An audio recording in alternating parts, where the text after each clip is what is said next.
Orna Walters. And I'm Matthew Walters. We are your hosts for the Love on Purpose Revolution. Our goal is to bust the myth that love is supposed to happen by accident. We have brought together top experts to guide you through the process of creating love on purpose. And tonight we are so thrilled to bring to you Dr. Steve G. Jones.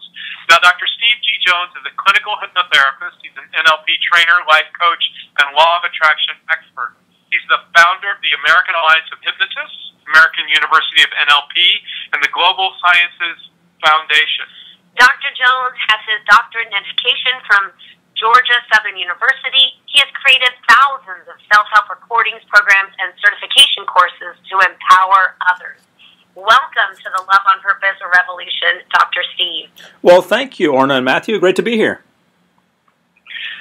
So as, you know, we start each night, because we're here to bust the myth that love is supposed to happen by accident, we would always ask each of our experts, what does love on purpose mean to you? Wow, that is a really good question. This is like stump the guest question. I like it. Well, I think that for me, love on purpose would mean that you're intentional with your love. You're not just, flippantly throwing it away, because let's face it, in these days we have love at our fingertips. We can get on a dating site or the internet and probably find something that seems like love and kind of cast a wide net. But when we love on purpose, for me, that means that we are looking for a certain set of standards in someone, and we have a certain set of standards, and we've put some thought into it. I like that. That sounds really great. I love this idea of a set of standards, right? Because I think we all need to know what it is that we're looking for in order to create it. Absolutely. And if you don't have that, then you kind of end up getting whatever you get. And in my opinion, that wouldn't be on purpose. Exactly. I think it fits as well. In your bio, we discovered you're a law of attraction expert. So, in your mind, how does the law of attraction work in terms of us finding and keeping and maintaining healthy relationships? Well, I believe you draw to you what you put out there. And some people aren't very cognizant of this. They focus on the negatives. I don't want this. I don't want that. I don't want another negative relationship. And by focusing on that, they're actually focusing on the negative. And what happens next?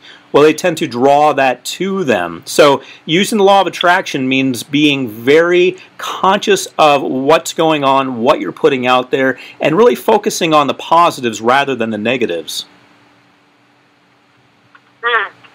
Absolutely. This idea of, people knowing what they don't want, we find that happens a lot when we start, talking with, potential clients. They're really clear on what kind of relationship they don't want. And when we start asking them about what they do, they're sort of like a deer in the headlights. Exactly. And then they focus on that, and that's what they get. That same old thing again. The relationship from hell that they had last year, well, it's back again in a different form with a different name because they were so worried about creating it that they did create it. Exactly. So your real specialty, though, is in hypnosis and really using the power of the subconscious to create what it is that you want. So maybe why don't we have that initial discussion, because I think there's a big misconception in the world about what hypnosis is and how it works. And are you somebody who's in there, programming our mind so that we're the ones not in control? Well, it's really up to the person who's being hypnotized. I mean, the patient is always in control. There's a movie that I like, Curse of the Jade Scorpion by Woody Allen, in which Woody Allen gets programmed to commit all kinds of crimes. Someone can call him up and say Madagascar on the phone, and then he has to go rob a bank or rob his neighbor. And that's really not true. That's not the way it works. The way it works with a professional hypnotherapist in a clinical setting is you go into the office to work on something, and that's what's worked on. There's no hocus pocus. There's nothing going on that's underhanded. It's just a very powerful attempt to get to the subconscious mind and to change it to get to where they want to be. And so can you explain to our community here why it's so important to access that subconscious mind, particularly around creating and finding a great love relationship? Well, because all of the beliefs that we have, we hold at a very deep level. And so if we're consciously thinking, okay, well, I'm not going to do this, I'm not going to do that, I'm going to do this and that instead, but if we're subconsciously holding on to some negative beliefs, we're going to gravitate toward those negative beliefs. We're going to manifest them. And a lot of times we're not even aware of them. It's just programming that came from early childhood. Maybe we didn't get invited to the school dance or didn't get the date that we wanted. So we carry those things around with us when it comes to relationships. And so those things become part of our programming. We start to carry that over into inappropriate situations like our adulthood and think that that's still relevant when it's actually not. So hypnotherapy gets to the subconscious mind, the real core of us, to help us change. And working in your clinical practice, are there specific types of subconscious beliefs that you've seen come up around relationships? Are there sort of standard beliefs you've seen, or is it really all over the place? Well, mostly I see things related to confidence when it comes to relationships. People not being confident that people actually love them or care about them or could love, quote, someone like them. So they have all these negative beliefs. That's why when I work with someone in a clinical setting, the first thing I work on, no matter what they come to me for, no matter what the presenting condition is, I always work on confidence first. So whether it's stopping smoking or stopping drinking or overcoming fear of flying or having dating confidence, I always work on the confidence of them first, just their core confidence, not applied to anything in particular, just building them up as an individual so that we can see more of them. Oh, I think that's so lovely because, you know, Matthew and I say all the time, it's like we all want to be loved for who we really are, and yet there's a part of us completely terrified to show up as who we really are. Exactly. People will hide that, and they'll put their quote-unquote best foot forward, and of course that's a challenge because when you get into a relationship, you see the person as they really are, and it just is a very inefficient system. You've got to show who you are, and people don't realize that their greatest strength is in being themselves and in showing that that's what's sexy, that's what's attractive, that's what draws the appropriate people to them. Oh, I like this. I like when we start getting, you know, sexy and attractive. That's what we all want to feel, right, when we get out in the world. And let's talk more about some of these things that are in our way. I know there's some common fears around relationships that come up in people. What are some of the common fears you see that people have that blocks them from relationship? Well, they feel they're not good enough. They feel that it's not going to work out. They feel that they're going to get hurt again. They feel that things are going to go the way they went the last time. And, you know, by being afraid of that, as we talked about, the law of attraction, if you focus on that, you're going to create it. So people think, oh my goodness, I don't want to get somebody who's broken, abusive, and mean and so forth. I'll never do that again. Next thing you know, they're with that type of person again. And the reason is because they're really focused on it. They don't understand that they're focused on it, but they are. By focusing so much energy on what they don't want, they really put that out to the universe, and on a scientific level, they create a feedback loop with their subconscious mind. They keep feeding it back to themselves, this idea of this type of negative person, and so they draw that in again. So these are the types of challenges that I see consistently. Absolutely. We see the same ones too, and I would love for you to talk a little bit more about this other tool that's in your bio here that we read off at the beginning. Would you talk a little bit about NLP, what it is, and why it's such a great tool to use with somebody in this area of building, you know, core confidence and also, you know, apply to dating and having great relationships? Sure. NLP is neuro-linguistic programming, and it was developed by two people, Richard Bandler and John Grinder. Somewhere around the 70s, they started putting it together, and I learned it in the 80s. It's really just a big system of knowledge. If I had to boil down NLP to one sentence, I would say it's about creating new associations. So whereas dating might be painful in someone's mind, creating the association that is powerful. Dating might mean that a negative outcome happens in someone's mind. So creating the idea that it's something that's awesome and allows you to explore yourself and express yourself with another person. These are things that we can create with neuro-linguistic programming. I love that. And we use NLP in the work that we do as well. And one of the things I love about NLP is it really looks at behavior as a strategy. And you get to say, well, is this a good strategy or a bad strategy? And in doing that, it separates the judgment we have about the behavior. Absolutely. We get down to the efficient mechanical workings of people's minds, which is really what NLP, because the P is for programming. So we're attempting to the best that we can, program ourselves or someone else to really live their best life, to really get things done in a very efficient way. I love that you're talking about efficiency, because I think that's something that we all feel like when it comes to dating and relationships, that there isn't really this, a shortcut or a way to be efficient, or people want to rush through the dating process as if it's something to endure and bear so that they can, finally connect with their one, and what I find is that we are programmed at our very core level is to be efficient. And so why is it that we struggle so much when we're really trying to be efficient? Well, we are human, so like it or not, we are actually not computers. And it might be interesting if we were, but then again, it would take away a lot of the richness of our experiences. So the fact that we are sometimes easily sidetracked, or that, we see shiny things and we go toward them, the fact that we are humans having a human experience is a big part of the challenge. So, and I'm not saying that we should be programmed in every aspect of our lives, but every now and then a little tune-up is good. Tony Robbins equates NLP and things like that to tuning a piano. You're going to go out of tune every now and then, just like a piano. Sometimes you need a little tune-up. But it's not something you need every day, all the time, throughout your entire life. It's just something you check in for, sort of like a pit stop in a race. But we are having human experiences. We tend to make quote-unquote mistakes. I don't believe anything's a mistake if you learn from it and avoid repeating it in the future. Then it becomes experience and education. But we're prone to do things like that. Also, sometimes we're running sabotage patterns in our minds.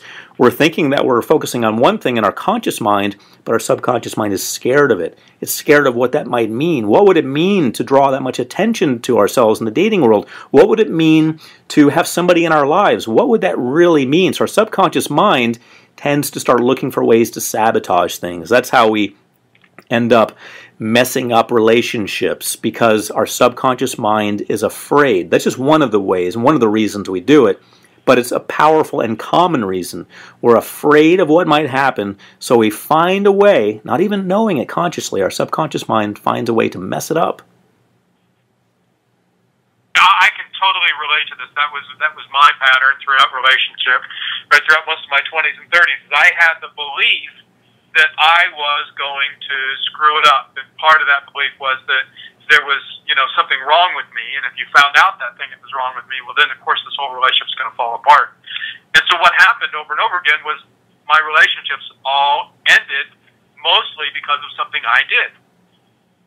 Yeah, that happens, and I'm glad you're taking ownership of it, responsibility. I mean, that's a huge step, the fact that you can see that, and if you're helping other people, that's great to have that kind of insight. But yeah, we are, like it or not, we're our own worst enemies. But that's also the good news, because since we are in the driver's seat, we can change the course at any time we choose to. So, okay, let's talk about changing the course then. So, we've got a lot of people listening. They're all over the globe, and they want to make changes. So what do you think is really the first step for somebody to start to make that shift and get in the driver's seat? Well, I think confidence is where it's all at. You've got to be confident. Without confidence, you probably wouldn't even get out of bed in the morning. You'd think the floor wouldn't hold you. It wouldn't be solid enough to hold you. But with confidence, you can do anything you want to do. You can go anywhere. You can be anything. You can achieve your dreams. So I believe that no matter what you're working on, it comes down to confidence. Now, some people mistake confidence for cockiness. Cockiness is not confidence. Confidence, a lot of times, is quiet and calm and doesn't even say much. Cockiness is boastful, and it has to draw attention to itself no matter what because of insecurity. So cockiness is actually a lack of confidence. Confidence is something that's going to get everything done. I love that, and just hearing you talking about it this way, we can see how good it would feel to be in that space inside your own body, right? To feel that confidence inside of you. Is there any tips or tricks that you give to your patients, your clients, to help them besides the hypnosis, is there anything you ask them to do out in the world that can help them really gain that confidence? Oh, absolutely. I'm always focusing on the fact that, what we do in the office is one thing, but don't let me have to run the whole show. You've got the hypnosis going on, but what you do, as you mentioned, what you do in your everyday life is very powerful, and that's where they spend the majority of their time, in their everyday lives. They spend very little time in the hypnotist's office or listening to a recording. They spend most of their time in their everyday lives. So I always assign homework for them, homework that's going to be designed to incrementally build them up over time so that they are eventually, in the real world, actually confident. So it's not just some sort of theoretical model that they have an intellectual understanding of. So when we talk about incrementally building ourselves up over time, I love how you describe confidence, right? That it can be quiet and calm. Because when we're confident, then we don't need all that brouhaha that comes along with cockiness. We just know. We feel good, and there isn't any question of it. So is there something that you can do with our audience now while they're listening, where they can take that first step into feeling a little bit more confident? Oh, absolutely. We can do a very straightforward NLP technique, which is called anchoring. If you'd like, we can install an anchor for confidence. Oh, I think that would be great. Okay, and so I'll give a little information on this so you'll understand the backstory behind this and understand what it is we're about to do. First of all, this is not hypnotic, so this is not something that's going to put you into a trance. This is something that, of course, you don't want to do while you're operating a motor vehicle or anything else that requires your full attention. So if you're doing that, then just pay attention and do it yourself later on when you're not doing something that requires your full attention, like riding a bike or operating a motor vehicle. But the idea behind a confidence anchor is that you can create a resource anchor for anything. Confidence, creativity, motivation, anything you want, you can create a resource anchor for. And so we're going to create a resource anchor, something that you can fire off, as we say, whenever you need confidence. So what I need everyone to do, everyone who's able to do this, remember, if you're doing something that requires your attention, do this later. But if you're not doing something that requires your attention, then go ahead and close your eyes. And I want you to think of a time in your life when you were very confident. Now, this doesn't have to be you winning the Nobel Peace Prize or graduating with a PhD or anything that people would consider very lofty in life. It can be helping someone across the street. It can be getting a good grade on a test. It can be someone patting you on the back and saying, "Good job." Just think of a time in your life when you felt good about yourself. And remember the difference between confidence and cockiness. It's not a time that you were boastful. It's a time that you felt that calm coolness, that everything about you is okay and everything about life is okay. That's what confidence is. So just think of a time when you felt that. It can be any time at all. It can be recent, the distant past, any time at all. And what I want you to do is crank that up. We always like to get in a peak state in NLP, in Neuro-Linguistic Programming, so crank it up now. Whatever level it's at, I want you to crank it up to a level 10. To a level 5, crank it up. And what I mean by that is make the sights more visual, make it more clear and crisp in your mind if you're able to see that memory. If you're able to hear the memory, make the sounds more clear. Make them very clear and distinct in your mind. If there's something to taste in that memory, you can taste it with perfect clarity. Even better than when it actually happened.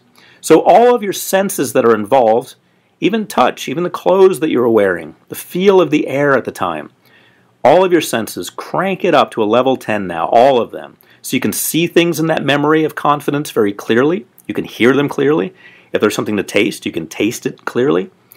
If there's something to feel, you can feel it clearly. Everything that was involved, crank it up.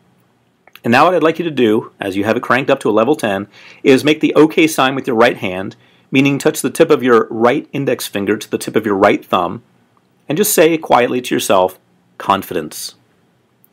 And now you can let that go. Let go of the OK sign. And what you've done is installed a resource anchor for confidence. So any time that you need confidence, anytime you feel you need a boost of confidence in any situation, all you have to do, and you can open your eyes, by the way, all you have to do is put your right hand in the OK sign, touch the tip of your right index finger to the tip of your right thumb, and say the word confidence, and immediately it will act as a bridge to that time in your life when you were confident, giving you the confidence in that moment that you need to push through and make things happen. Awesome. Thank you, Dr. Steve. I always love it when we do a demonstration like this because Orna and I always do it as well. And now we're both, even if we were pretty confident at the beginning of the call, but now I know I'm feeling pretty great. How about you? Yeah, I feel awesome. And what I like is how simple it is, right? That we just remember something and then we're able to, I like, you know, how you said, like, crank it up, and then we're able to access that again. And we have this resource that's now available to us. And I think it's really great for people to have this experience of how simple that transformation, that shift can happen in a moment. Absolutely. It is that easy to change. Now, some people will need some repeated exposure to it, but I've seen lives change in a split second. So, for those of you who are listening, if you got a date coming up, right, remember that okay symbol. Remember to just say, okay, confidence, right, and give yourself that symbol and anchor it in. And what's great about anchors is they work the same way that songs do on the radio, right? We hear a song from, you know, when we were a kid, when we were at the prom, or whatever it was, and we go back to that time, we feel that emotion. The same way with smells, right? Smells are also powerful anchors that we have in our lives. So you guys can use this if you're going out on a date, if you're going into an important meeting, whatever it is, just use that okay symbol and say to yourself, confidence. Absolutely. So I want to get a little personal, if it's okay, Dr. Steve. You know, one of the reasons we reached out to you is because, you know, we were guests on The Millionaire Matchmaker. We know that you were actually on the show as one of the millionaires. Right. And I'd love for you to share just with our audience some of the things you learned by going through that experience about, you know, really being out there and being intentional about what you were looking for. Well, first of all, Patty is great, and we have since become wonderful friends. She is just a wonderful person who has a heart of gold, and everything she does on her show is designed to help people. Sometimes it's tough love, but that's what they need to hear. So in my case, I had 2 wounds. I believe it's on YouTube. You can look up Steve G. Jones, Millionaire Matchmaker, and see the episode. But I had, as Patty identified, I had 2 wealth wounds. And I had to work on those, and until I was willing to face them and work on them, well, things weren't going to work for me. So this was a takeaway for me and something I was able to use with my clients because I started to realize just how the past can really affect things. And we're talking about a divorce I had back in 1996. So I was on the show in, I believe it was 2011. So you think 1996, 2011, he must have gotten over it by then. But actually there was a part of it that was still holding me back in relationships. Patty took about 5 seconds to get to that point, and she just laid it out for me, and I was blown away. So since having that experience, I've been able to work more specifically on the things that I really need to work on at a deep level. Well, I love this because, again, it comes back to knowing, you know, we started off talking about really knowing what you want instead of knowing what you don't want. And when the other part you're saying is when we get really clear on what's in our way, then we can work on, you know, removing those blocks, whatever that is. That's healing the wounds, or making a shift, or getting more confident, or, you know, whatever the problem is. That once we start to recognize that we actually can make that shift inside of us, and that nothing needs to happen outside of us to create the change. Absolutely, that's where it's at. You know, Kevin Spacey, when talking to beginning actors, people getting into acting, he says, "There's nothing out there. You're not going to find anything out there. It's all inside of you." And what he's realized with all his experience and the acclaim that he's gotten is that though he went searching outside of himself, it was really within him the whole time. So that's where all the challenges are, and that's where all the resources are. Awesome. Really great stuff. So let's talk about fear of rejection, because this is something that comes up, I think, with so many people, because we all at some point have had that happen to us, right? We've had our heart broken, we've had somebody leave us, we felt abandoned in some way, and I think it's one of the most common fears that shows up in relationship. So how do you work with that when that shows up in one of your patients? Well, first of all, I can really relate to them. You know, one of the things that Patty brought out is my mom dying of leukemia when I was 6 was my first wealth wound. Not a wealth wound, but my first wound in the dating world. I don't know if it had a financial impact on me, but it had a huge interpersonal relationship impact on me. It had something that was lasting. So the first thing that I do is extend my heart to them. I usually don't share with them my personal story because it's not about me, it's about them.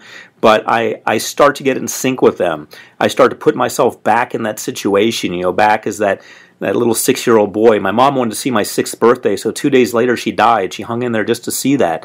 And so my heart really goes out to them. And so when I see something from someone's past, whether it's a divorce, which I've also been through, or losing a loved one, the first thing I do is to empathize and sympathize with them in my mind. Now, it's important as a hypnotherapist not to turn it into a crying fest. You don't want to start crying, and then they start crying.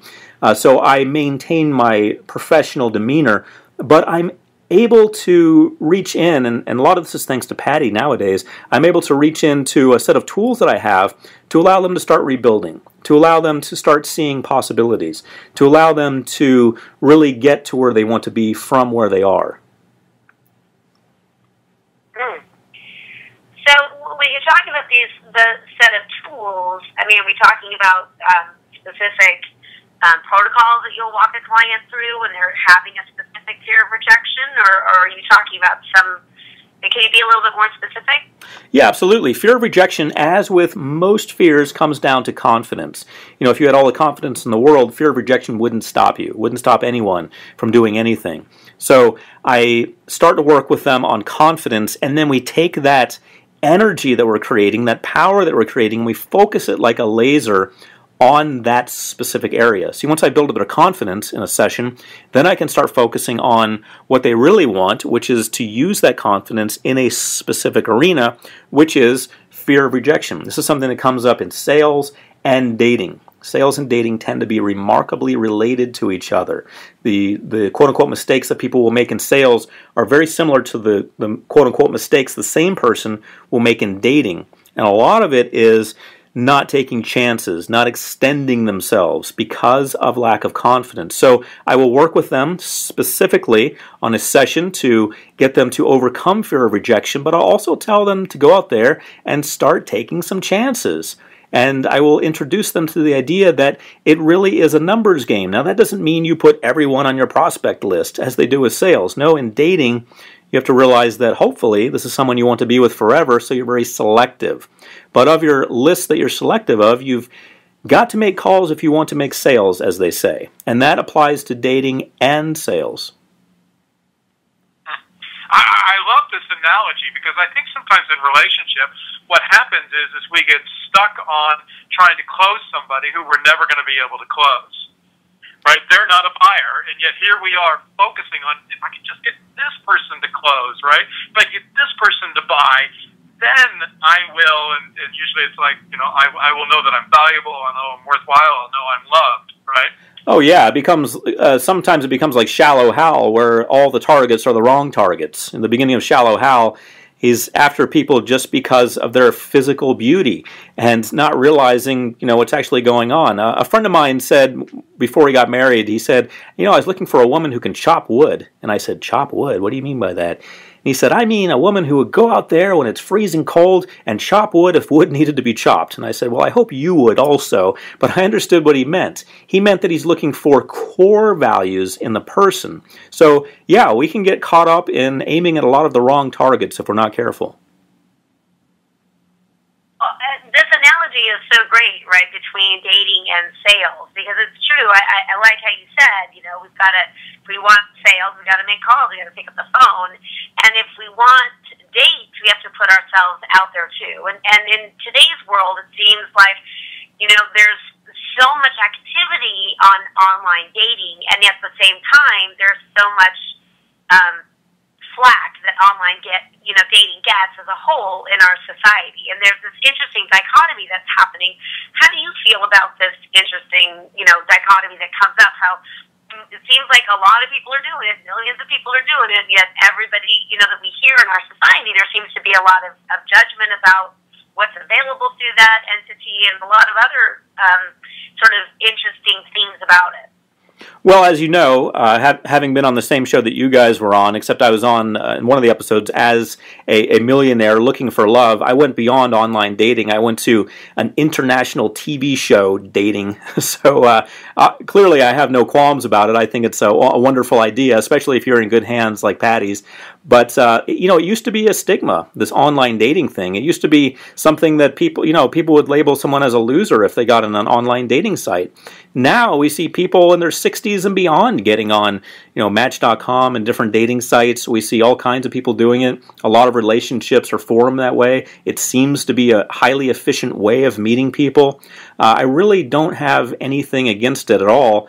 Other than, of course, the usual, be careful, do your research, Google people if you can, check them out, don't do anything that would put you in jeopardy, like going to their home on a first date or anything like that. But beyond the basics, I think it's a very wonderful way to meet people, and it's just going to get more powerful. I understand that Google Glass is going to allow some options with that, where you can just look at people and understand if they're dating. We're going to see, as we integrate more with machines, we're going to see it becoming a lot more high-tech. But it's just part of the way things are, and I think it's wonderful.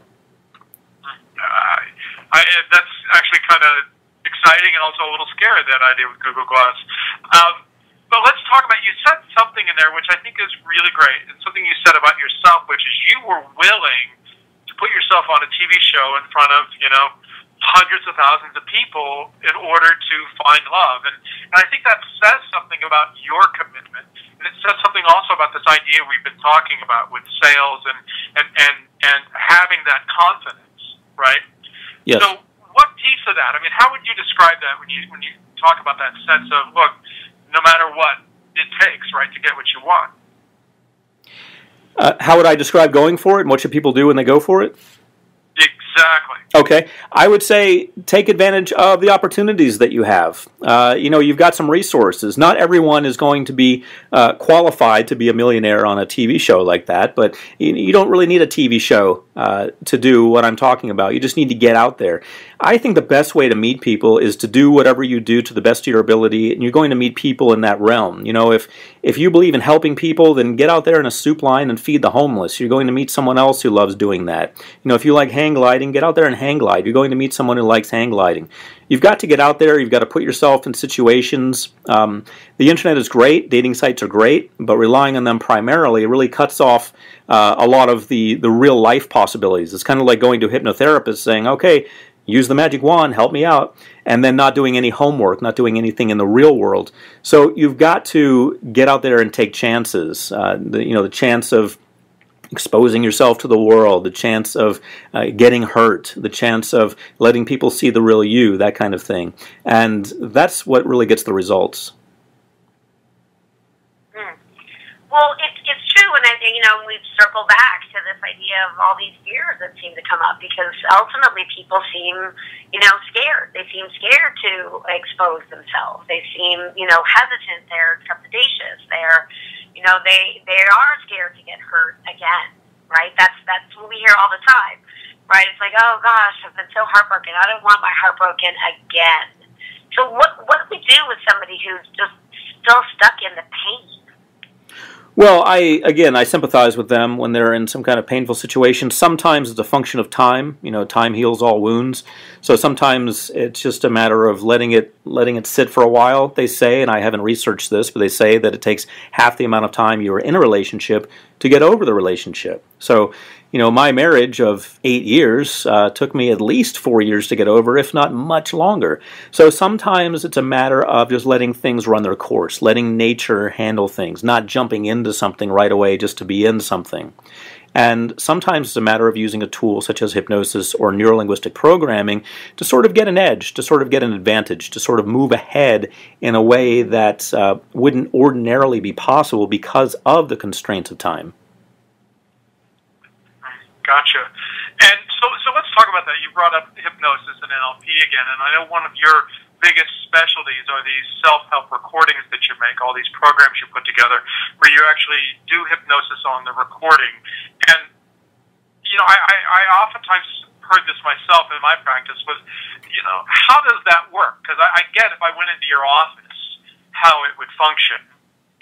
That, it would be about creating rapport and me getting comfortable with you, and it might be easy. But when I'm listening to something on a computer or on my phone, how is that going to get me into the state I need to get into?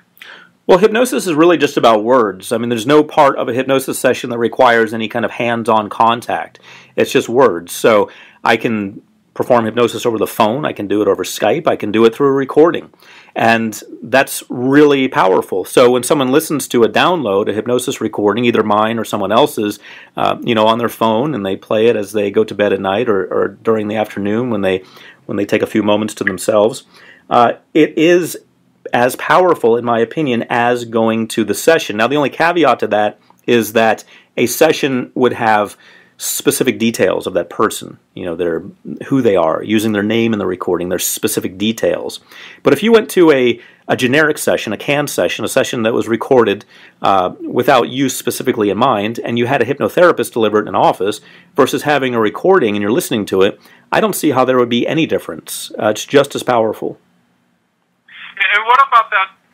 Some people who have fears about hypnosis. I know that's something I ran into a lot. It's like, I don't know if I even could be hypnotized.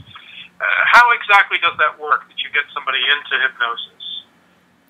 Well, the way I do it is a 5-part process. So I get someone into hypnosis by using an induction. Before we even get to that, I spend an hour with them, talking with them. So I set aside in the first session a full hour just to talk with them, just to get them comfortable with me, with the process, to find out what they want from me, answer any questions. And then for the second hour, when we get started with the actual hypnosis, after they've used the restroom and they're comfortable, I put them into hypnosis using an induction. This is about 10 minutes or so of just me describing walking along the beach or walking in the woods, something that they told me would be relaxing to them. Some people find the city relaxing, so I'll describe walking in the city. And then after that I do a deepening, which is just counting down from 10 to 1 as the sun is setting or as there's downward motion. Maybe they're walking down a hill in the woods or the sun is setting on the beach. And I equate the downward motion with downward relaxation and them going deeper and deeper as I count lower and lower. And then comes the script, which is where I'm changing them, where I'm giving them the information they're going to need to stop smoking or to lose weight or to overcome fears or to have dating confidence or to move forward in some way in their lives. And then I do amnesia, which is an attempt to scramble the conscious recollection of the subconscious information so they're not overanalyzing it afterwards. And then transtermination, where I just bring them out of hypnosis, or as is the case with my hypnosis recordings designed for nighttime use, I just tell them they'll drift into a restful sleep and wake up in the morning refreshed. Is there anything, I love this description because it makes it really simple and we get an understanding of what exactly is going to happen. But is there anything in somebody that would say, wow, that hypnosis just wouldn't work for me? Oh, absolutely. People always have reservations. People always have, they're hesitant. This is one of the reasons that when I have a smoker come to me and they want to have a stop smoking session, I make sure that they're paying for at least the majority of the session. I want them invested in their change. I want them on board with me. We're a team. We're going to get this done together. It's not just something you're going to and hanging out at. This is something that you've invested in. And so I find that increases the power that I have. But yeah, a lot of people show up with doubts. And a lot of times hypnosis is the last thing they try before leeching. They've tried everything else. Nothing else worked. And so now they're trying hypnosis. Well, I might as well try this. Who knows? It might just work. And they usually get a huge surprise when they find out it's actually their most powerful weapon that they've actually tried. Yeah, it's so true that people, we change, right? That desire to change is increased and the more pain that we're in. And when we try, quote unquote, everything else, we start looking outside of the box that, we've sort of been in to find a solution. And what I love about how you simply described how a session would work is that really what you're doing is you're talking to them. That's really all that's happening. And that when you can have this access to this part of us to that subconscious that's really guiding so much of our behaviors and where our beliefs are stored around how we see ourselves in the world, that is the place where we can create the most powerful shift in the shortest amount of time. Exactly, and we can think of the subconscious mind as the part of the iceberg that's below the water. We see the tip of the iceberg, we think that's everything. Well, that's really the conscious mind in this metaphor. And below the surface is the subconscious mind, but that's what's really being affected by the ocean currents. That's what's really causing this thing to go this way or that way. The subconscious mind is the most important part of our mind, and a lot of times when people try to power through something like I'm going to stop smoking or I'm going to overcome that fear, those are conscious thoughts. When we use hypnosis, we get to the subconscious mind, the bigger part of ourselves, to make that change happen. Well, I love what you're talking about, because I think that a lot of times people think they can will themselves to change. And we've all seen people try to, like stop smoking or stop drinking or whatever, stop doing a behavior, whatever it might be. And they think that they can will themselves to do that. And that ultimately it's exhausting to try to will ourselves to change. So can you explain how it's not exhausting to go through a process like this, and when we access the subconscious and do it that way instead?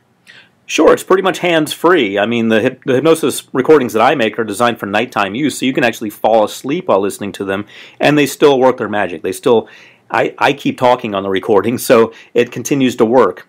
There's been some research done that seems to indicate that even when we fall asleep, we still take in messages. If you think about it, your eyes close with your eyelids, but there's no such thing as an earlid. Your ears don't close, they stay open, and one of the reasons they stay open is to monitor your environment when you sleep. If a mother hears her baby crying, she'll wake up instantly. If someone hears someone in their home or a noise that doesn't belong, they're sleeping, they'll wake up instantly. That is because your ears are a surveillance system for your environment. They understand the baseline noises that should be there. Anything out of the ordinary, any anomaly, is brought to your attention. So, in a sense, you're never really asleep. You're always monitoring your environment. Because you're monitoring, you can also record. So it becomes very hands-free when you just let the recording play and take care of the change for you.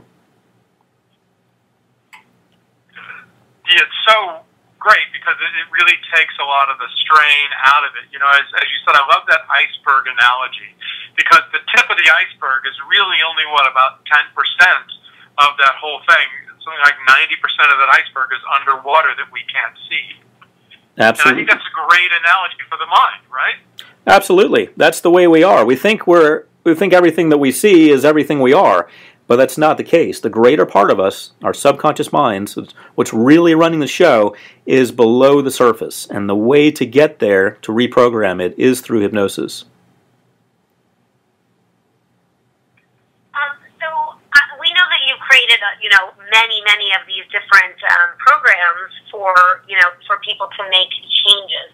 How does does the law of attraction also come into play in these in the recorded processes that you do? Oh, absolutely. That kind of becomes hands-free also, because whereas you may have been focusing on something negative, the recordings get you focusing on something positive, the thing that you actually want, you actually start focusing on and believing it's going to come to you. When you put that out to the universe, well, according to the law of attraction, you create more of it, so you actually set that into motion to generate more of it. So they take care of that as well. And what's great about this is, we've all heard of The Secret by this point, right? We all heard of the law of attraction and sort of have an understanding, a base understanding of how it works, right? If we think of something, we can create it. But then we put together what we're talking about here, which is, that thinking of something is really only 10% of it, right? There's another 90% that's actually doing the creation, not that 10% of just our brain trying to think its way into attracting that perfect mate to us. Absolutely. You've got to focus your energy on what really matters. And so when you focus on the subconscious mind, you really get tremendous results.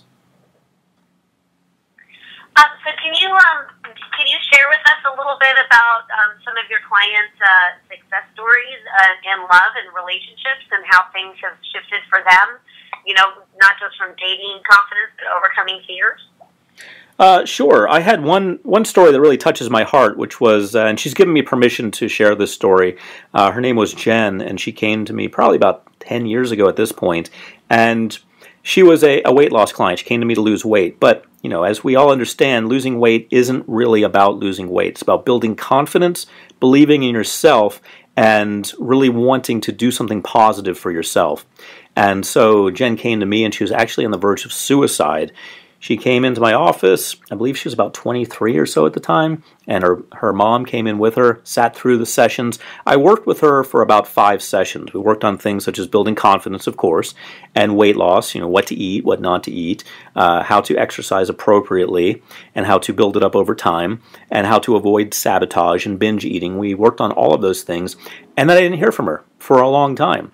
And probably about 2 years later, I got a letter from her. Now, keep in mind, this was not your normal average weight loss client. I believe she was about 180 pounds over her ideal weight. This means she had 180 pounds of excess weight. So she really had a lot of weight to lose. So when she wrote to me, not only had she clearly not committed suicide, which is wonderful that she hadn't done that, but beyond that, she had created the life of her dreams. And for her, the life of her dreams was having lost the amount of weight she no longer wanted or needed. She met her goal. She met the man of her dreams, which was, I believe, a 6'2" architect. She had 2 kids. She had in her mind what the ideal life would be, and she stepped into it. Now, this is not to glorify me or draw attention to myself. This is to point out the power of hypnosis and the power of the subconscious mind, also the determination that this young lady had. So she changed her life for good, hopefully forever, and she took a turn that was so drastic. When you think about it, someone who's going to end their life at an early age to someone who's stepping into the life of her dreams, that really touched my heart and still does to this day. I love that, and I love how you tied those 2 things together, right? Her determination, and then her getting her subconscious on board with what her goals were. Absolutely. Like, put those 2 things together, and you're practically unstoppable. Yeah, and we tend to work against ourselves. It tends to go the other way in a lot of cases, and that's what brings people into hypnotherapist's office and cognitive behavioral therapy offices and so forth, that incongruency. And so if we allow ourselves to align ourselves with ourselves, then, yeah, we get things done and we have a successful life. It's so, I love how you're making it sound, relatively easy. So that when we get all the parts of us in alignment to be working towards a common goal, like one goal instead of being split off in all these different directions, then we are standing in our power. And I get why you say, you always start with confidence, because if we have the confidence, then that actually feeds our determination. Exactly. And it's like a snowball effect or a biofeedback effect. It just gets bigger and better over time. So, Steve, let me ask you something. Why do you think it is that everything in life we're told, to be intentional about, right? We're told, if you want a great career, you've got to really, get a good education in that, get, a craft, or, be intentional about it. And if we want to be healthy and fit in shape, we got to work at that too. And yet, somehow, when it comes to the love and relationship arena, we're all sold this ridiculous myth from a young age, right? Oh, one day you'll just slip on a banana peel and fall in love, and it'll just magically work out. Why do you think that is? Well, I think that sometimes people think that everything is random in their universe because it appears that way, and this also takes them out of personal responsibility. But if you think about it, the people you associate with are the people in your life, and you have an opportunity to change that. Even when it seems like you don't have an opportunity to change that, you do. Because if people are in a job or they're associating with certain people, well, they don't have to associate with them outside of the business setting, and they can also get a different job. For example, same thing in the dating world. If you're associating with certain people and they turn out to be not quite what you're looking for, there needs to be some personal responsibility. So it can be a very proactive experience. Of course, it can also be like slipping on a banana peel. Sometimes just luck happens and people find themselves in a wonderful relationship. But I'm more about being proactive and getting things done in an intentional way. Like the question you asked me at the top of the hour, what is it to love on purpose? Well, to love on purpose is to be intentional about your actions in the realm of love. Well, what you've been explaining about is how we can get in the driver's seat. That's why I wanted to get your take on that, because when we feel like we are in control, when we are in the driver's seat and we are in control of what we're creating and the life that we're living, you know, the example you gave of Jen, right? It sounds like what she was able to gain from working with you was the ability to drive her life in the direction in which she wanted it to go. Absolutely. So we're all in the driver's seat, whether we want to be or not. It's not as if we have to find the car and then get in the driver's seat. We're driving the vehicle of our lives. Sometimes we're driving it in the slow lane, sometimes the fast lane, sometimes we're on the quote-unquote wrong road, but we don't realize in many cases that we are in charge. We are in control. And this is the core topic that so many self-help programs attempt to convey to people, that you know, you're in charge. Ever since self-help programs, seminars and so forth became popular around the 1970s, that's been the core message that, hey, wake up. You are in control. You have responsibility. So we don't need to go to the driver's seat. We just need to realize we're there, and then we need to start working the controls the way that will benefit us. And I love, you know, so we're in the driver's seat, but if you want to get on the Autobahn, right, you want to get on the freeway, and you want to really put pedal to the metal and get there a lot quicker, you've got to do that work that works on the subconscious, and not just, you know, try to get into that, as you're driving the car, try to will it to go faster. Absolutely, and I've been on the Autobahn. I hired a driver, and I was in the back of an S-Class Mercedes, and he was driving up to, I believe it was 130 miles an hour. I was a little nervous, but one thing that occurred to me is that everyone else was going fast too. They were all driving quickly as well. And if they hadn't been, or if the driver I hadn't been, things wouldn't go so well. So that's a big takeaway for me. If you're going to step into a situation in which you're going to associate with people who you want to associate with, you've got to step on the accelerator. You've got to start moving it forward. You've got to match their speed. It's just like with surfing. If you want to catch a wave, you've got to match the speed of the wave. I learned that on international television, by the way, the hard way, on Patty's show, a surfing lesson, my first time surfing. So you've got to realize that the wave is going at a certain speed. You have to match that speed before you get up on the board, just like getting on the Autobahn, just like getting into certain circles, just like involving yourself with certain people. Really great stuff, Steve, and this has been a really great conversation. And you know, we've been talking about hypnosis, we've been talking about these, you know, self-help recordings that you do. You know, I did a lot of research when I had my own hypnosis practice and looking at, you know, creating some of my own recordings and some of my own programs. And I looked and checked out a lot of the other programs out there. And one of the reasons why we have you on this event is because your recordings are top-notch. I think they're probably the best that's available. And Steve has put together an amazing offer for everybody here on the Love on Purpose Revolution. He's put together what he's calling the Love on Purpose Revolution Hypnosis Bundle. And this is everything you need to get that confidence, to overcome those fears, to really open yourself up. In a sense, to get on the Autobahn to love, right? To get in that fast lane, so you're going 140 miles an hour towards that relationship that you so want. And if you're listening on the phone, you can check this out at www.loveonpurposerevolution.com/Steve-Jones. And if you're on the webcast, just click the special offer button. It'll take you right to the page. And there's 4 programs here that Steve's put together. There's the Dating Confidence, there's Overcoming Fear of Commitment, Overcoming Fear of Rejection, and Overcoming Fear of Intimacy. And these are part of what Steve calls his Platinum Hypnosis package. So tell us about these recordings, Steve. What are people going to get when they get these downloads? Well, they're going to get a lot of powerful information delivered directly to their subconscious minds. But in particular, if we look at the items one by one, first of all, these recordings are high-quality recordings. They took me about 2 years to make. I hired 2 college graduate sound engineers. I built a recording studio from the ground up. We used Pro Tools, which is what they use for feature films. I had a handmade Rhodes mic from Australia. I spent probably a little over $100,000 developing these. So these are top-notch. They're done the right way. But to look specifically at them, the Love Magnet recording is designed to do just that, to make you a love magnet. Now, this doesn't mean that you're going to start dressing like Elvis and acting cheesy and so forth. This just means that you're going to have the confidence to be yourself that's going to draw to you someone who's similar to you. That's the idea. The dating confidence recording is designed just for that. It's designed to give you confidence in the realm of dating, a specific type of confidence that's necessary in order to be successful. These are hour-long programs, by the way, I should mention.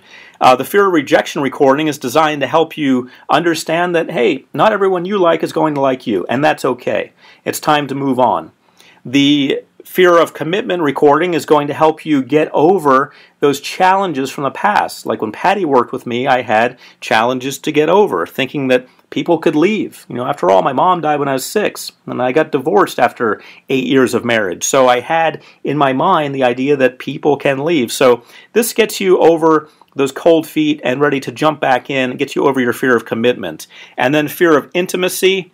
Of course, some people have intimacy issues where they're afraid of that. They're afraid of what it might lead to. They're afraid of exposing themselves on a number of levels, primarily emotionally. And so that gets people over that. Wow, what a great bundle that you've put together. And I want everybody to know, Steve made a very generous offer just for us, just for the Love on Purpose Revolution. If you were to get this, you know, out in the world, it would retail, all of these bundled together would cost $400. So you can get it just through us, just through the Love on Purpose Revolution, the whole bundle for only $97. So if you want to get on that fast track to love, please join us in this special, special offer that Steve put together. It's so generous of you, Steve. Thank you. You can go to loveonpurposerevolution.com/Steve-Jones.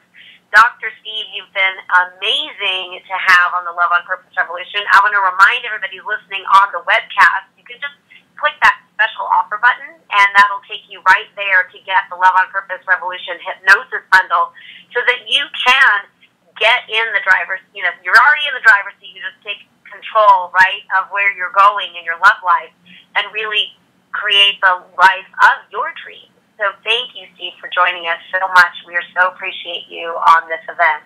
Well, Orna and Matthew, I want to thank you for making this possible, and thank you for helping people get the help that they need. For more information about myself, Dr. Steve G. Jones, and hypnosis, please visit my website, stevegjones.com.